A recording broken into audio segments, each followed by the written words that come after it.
How to get duty-free inputs for your export products. Duty exemption and remission schemes for inputs. When you manufacture and export product, the inputs and raw material that go into making the export product might suffer duties and taxes. These duties and taxes make the product costly in the international market. To make the product a part in the international market, the government has designed various duty exemption and remissions schemes to offset the input duties and taxes. In short, the mantra is products should be exported, not the taxes. Chapter 4 of the Foreign Trade Policy talks about these duty exemption and remission schemes. What are these schemes? 1. Duty remission scheme. Currently there is only one duty remission scheme, which is that administered by the Customs Department and is known as duty drawback scheme. Under duty drawback scheme, a percentage of total free on board F.O.B. price is reimbursed to the exporter directly to their bank accounts. The percentage reimbursement varies from product to product depending on the duties generally suffered on the inputs. While making the export product, this percentage rate is published annually by the Department of Revenue after the budget. Duty exemption schemes. If one is making an export product, one has a choice to procure inputs and raw material. Currently there are 2 duty exemption schemes. First, an advanced authorization scheme, and second, duty-free import authorization (FIA) scheme. Advanced authorization is issued to allow duty-free import of input which is physically incorporated in the export product. Authorization is issued for inputs in relation to the resultant product. This is calculated based on standard input-output norms, SION, or on the basis of self-declaration. The SION norms specify how much of input is required for making an export item.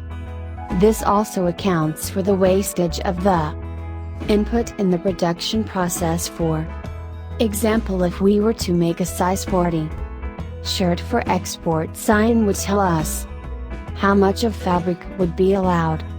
Under A, currently SION is published by dgft for more than 11,000 products. If your export product is not listed under SION, or if your requirements differ, you may go under self-declaration.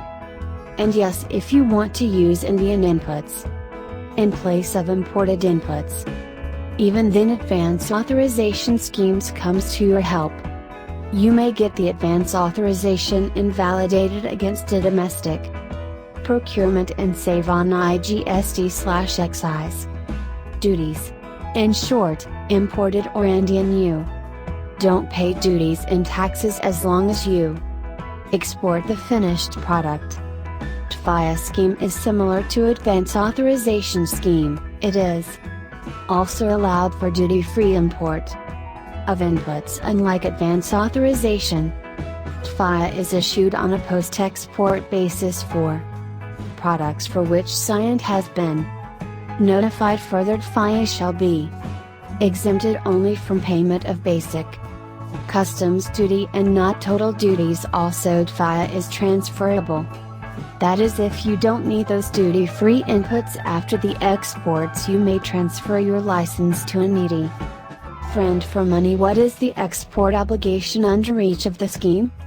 Under each of the duty exemption schemes, a minimum value addition must be achieved. It means that the final value of the export items should be a percentage value about the value of inputs used under advance authorization scheme.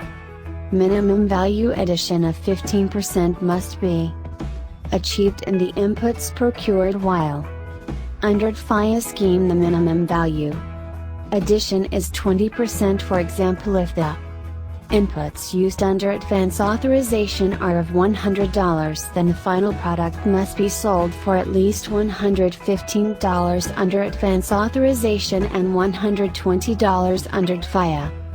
Further, under each of the schemes the exports must be made and the proof of exports must be furnished within a given obligation period. This period is 18 months under the advance authorization scheme and 12 months under the DFIA scheme. If all sounds very confusing, so can we explain in simple steps the entire process from start to finish for advance authorization. Okay, let's summarize these schemes. Ensure that you don't pay duties on inputs that go into export products, and if you have already paid the duties on inputs, you may get it remitted through drawback. And if you do not want to pay duties on your raw materials or inputs for export product, you have advance authorization scheme and DFIA scheme. Under advance authorization, you do the following steps. Firstly, list down the inputs and raw material that goes into export product. Secondly, apply for advance authorization from dgft. Thirdly, get the license from dgft and go to customs for registration of authorization after submitting the bond.